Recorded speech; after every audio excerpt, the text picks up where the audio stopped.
या ठिकाणी एक चोरी झालेली आहे।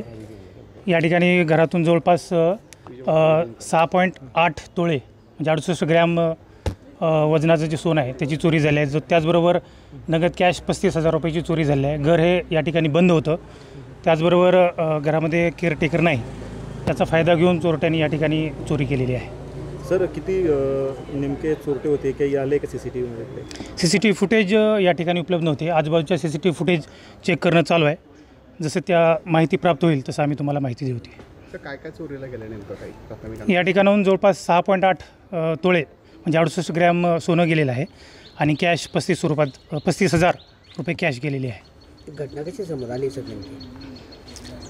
या ठिकाणी चोरी झाल्याची घटना ज्यावेळेस इथं केअरटेकर जे होते ते रात्री 9 वाजता घर बंद करून या ठिकाणी निघून गेलेले होते। जेव्हा केअरटेकर सकाळी या ठिकाणी आलेले आहेत त्यावेळेस घराचं जे कुलूप लावलेलं होतं ते तुटलेलं दिसलं। त्यानंतर त्याने पोलीस स्टेशनला इन्फॉर्म करून माहिती दिलेली आहे।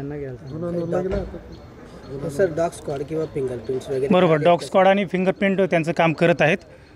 काय आलं आहे का सर त्याच्यात काही समोर काही फिंगरप्रिंट? सध्या काम चालू अजून निष्पन्न झालेलं नाही आहे। हा गुन्हा दाखल करण्याची प्रोसिजर सुरू आहे। किती पथकं तपासणीसाठी रवाना करण्यात आली? जवळपास स्थानिक गुन्हे शाखेचा आणि पोलीस स्टेशनची अशी 2 पथकं त्या ठिकाणी गुन्हेगारांचा CCTV फुटेजच्या माध्यमातून शोध घेत आहेत।